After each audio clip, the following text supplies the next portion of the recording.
En este vídeo veremos los conceptos teóricos más relevantes del tema 1 de la materia de Estadística Administrativa en el grado de Dirección y Gestión Pública. Este primer tema, denominado Conceptos Básicos de Estadística, tratará sobre la forma más básica de representar de forma resumida los datos que obtengamos de una investigación.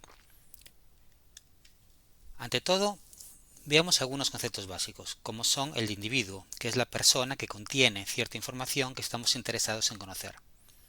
En general, podemos estar interesados en estudiar no personas, sino por ejemplo objetos o eventos o periodos de tiempo o comunidades, tales como países o regiones. Todas estas son los que se llama unidades de información, que para el caso concreto de personas utilizamos el término individuo. Esa característica que queremos observar es lo que se llama variable. Es decir, la variable es algo que varía de individuo en individuo, como por ejemplo la edad o el país de residencia habitual. Cada uno de los posibles valores que puede tomar una variable, como por ejemplo el país, se llama categoría. Más de un individuo puede pertenecer a la misma categoría, pero en general no todos los individuos pertenecen a la misma categoría.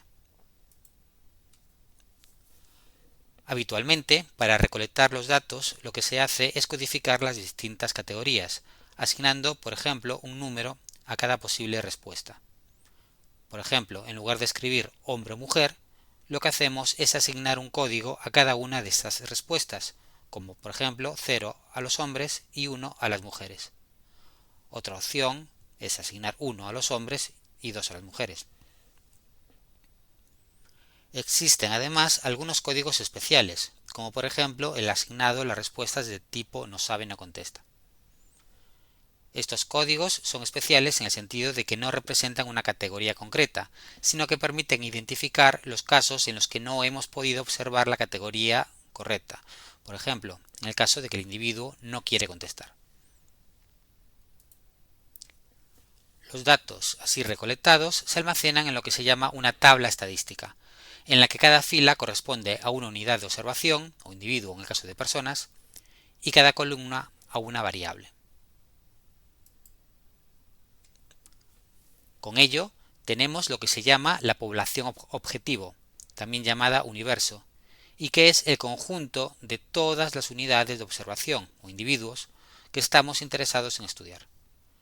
Recordar que en el universo se trata de un conjunto, y por tanto tiene un tamaño, que se suele representar con la letra n mayúscula. Este tamaño, es decir, el número de individuos en una población, se llama tamaño poblacional. A veces, algunos de los miembros del universo no son accesibles.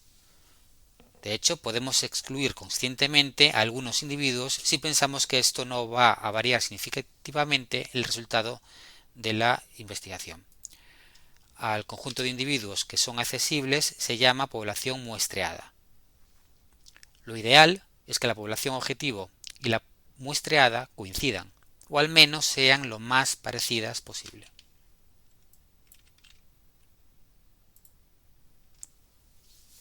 Idealmente, para observar a la población, necesitaremos una lista o medio a partir del cual podamos localizar y observar a todos los individuos. Esta lista es lo que se llama marco de muestreo. Habitualmente no tenemos medios para observar a toda la población muestreada, por lo que es muy común seleccionar aleatoriamente una muestra. De nuevo, la muestra es un conjunto, y su tamaño se representa con una n minúscula, y se llama tamaño muestral. Habitualmente, la muestra la escogemos a partir del marco de muestreo, seleccionando al azar a cierto número de individuos. Puede suceder que algunos individuos seleccionados no sea posible observarlos. Para controlar esta posible fuente de errores, tenemos lo que se denomina ratio de respuesta, que es el porcentaje de unidades que podemos observar sobre el total de unidades seleccionadas. Aunque no todos los individuos respondan, si el ratio de respuesta es muy alto, por ejemplo, por encima del 85%, entonces podemos tener la confianza de que nuestros resultados serán fiables. A medida que este ratio de respuesta va bajando, los resultados ya deben tomarse con más precaución. un ratio de respuesta por debajo del 50% solo supone un mal gasto de tiempo y recursos. Existe además un caso especial e ideal, que es cuando la población muestreada y la muestra coinciden. Es decir, podemos observar a qué categoría corresponde cada individuo de la población. En ese caso, lo que tenemos es un censo. Sin embargo, esto es un caso muy poco habitual y lo más probable es que lo que tengamos sea una encuesta, es decir, datos obtenidos de una muestra que no coincide con toda la población. Cuando lo que tenemos es un censo, entonces podemos utilizar la estadística descriptiva para ordenar, resumir y presentar todos los datos de la variable. Cuando lo que tenemos es una encuesta, entonces también podemos utilizar la estadística descriptiva sobre la muestra. Pero en ese caso, lo que nos interesa no es la muestra en sí, sino solo en la medida en la que nos permita sacar conclusiones generales de la población de la que se obtiene. La rama de la estadística que estudia esta generalización se llama inferencia. La herramienta más habitual para realizar encuestas, en las ciencias sociales en general y en la administración pública en particular, es el cuestionario. En un cuestionario existen dos tipos de preguntas según las opciones de respuesta. Estas pueden ser una lista de botones de los que solo se puede seleccionar uno, o una lista de cajas de las que se pueden escoger uno, varios o ninguno. En el primer caso, tenemos preguntas de respuesta única de las que se puede extraer información de una sola variable. En el segundo caso, tenemos preguntas de respuesta múltiple en la que se puede extraer información de varias variables, una para cada posible respuesta. Para ello, es importante que las respuestas en una pregunta de respuesta única sean excluyentes y exhaustivas. Excluyentes, porque el marcar una respuesta debe excluir el poder marcar otras, y exhaustivas porque deben abarcar todas las posibles respuestas. En contraposición, las respuestas en una pregunta de respuesta múltiple deben ser exhaustivas, pero no excluyentes. Existe otra clasificación de las preguntas, dependiendo del grado de libertad de un encuestado para elegir su respuesta. Si tiene total libertad, es una pregunta abierta, lo cual es recomendable para un primer estudio exploratorio, pero a costa de dificultar notablemente la categorización de las variables. Si en cambio no tiene libertad para contestar lo que quiera, sino que las respuestas están totalmente delimitadas, entonces la pregunta se llama cerrada. Las preguntas cerradas exigen de un trabajo previo más elaborado para asegurarse de que las posibles respuestas sean exhaustivas, pero el análisis posterior se facilita mucho. Una opción intermedia son las preguntas mixtas, que intentan aprovechar las ventajas de las preguntas cerradas, pero sin cerrar la puerta a respuestas no previstas, pero relevantes para el estudio.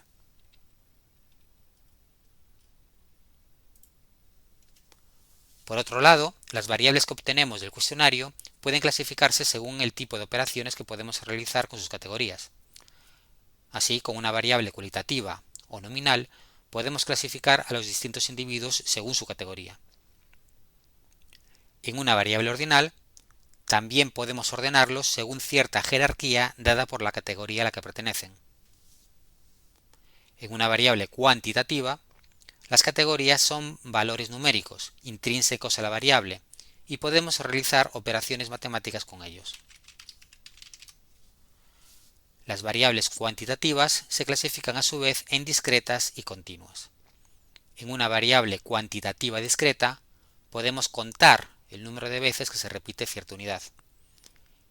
En una variable cuantitativa continua, podemos medir cuántas veces se repite cierta unidad, incluyendo la posibilidad de fracciones o decimales.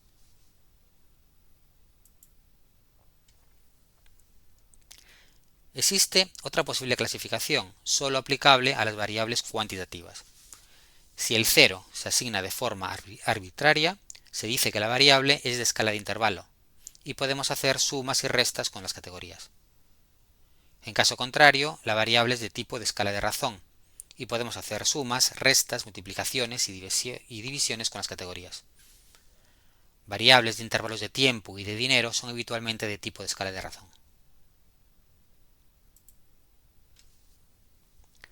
Conocer la clasificación de variables es fundamental para determinar cómo deben representarse sus datos. Las tablas de frecuencias presentan la distribución de una variable, y su formato depende de su tipo y de si tiene o no muchas categorías diferentes.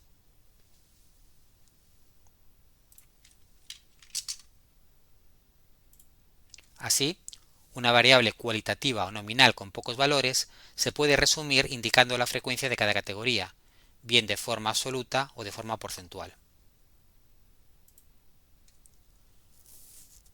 Las representaciones gráficas proporcionan la misma información que una tabla de frecuencias, pero de forma más visual, sacrificando algo de precisión. Cuando la variable cualitativa toma tantos valores que la tabla resulta excesivamente larga, debemos agrupar los valores en clases razonables, o bien todos los valores de menor frecuencia, ya que son los que proporcionan menos información sobre la variable. En variables ordinales es útil calcular las frecuencias relativas acumuladas, que permiten hacernos una idea más clara de cómo están distribuidos los valores más altos y más bajos de la variable.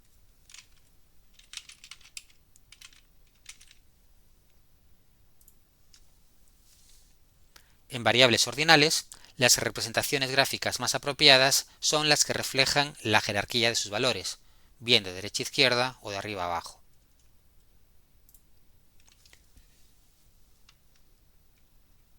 La forma de representar las variables cuantitativas discretas con pocos valores es la misma que para variables ordinales. Cuando la variable ordinal toma tantos valores que la tabla resulta excesivamente larga, debemos agrupar los valores en clases que respeten el orden implícito de la variable. Para variables cuantitativas continuas, la tabla de frecuencias debe representar los valores agrupados en intervalos. La amplitud indica la longitud de los intervalos, que suelen ser iguales. La marca de clase es un representante de cada clase, y la densidad o altura indica cuántas observaciones están clasificadas dentro de cada intervalo por unidad de amplitud, de forma que en la representación gráfica la frecuencia absoluta sea proporcional al área del gráfico correspondiente. Representaciones gráficas aconsejables para variables continuas son los histogramas, el polígono de frecuencias y el área de frecuencias. Un caso especial son las series temporales, que se pueden representar mediante un gráfico de líneas y puntos. Por último, para variables discretas con muchos valores, estos se consideran como continuos y procedemos como si fuera una variable continua. Hasta aquí este resumen del tema 1. Me despido, no sin antes recordaros que me tenéis a vuestra disposición en los foros y en la tutoría online. Mucho ánimo.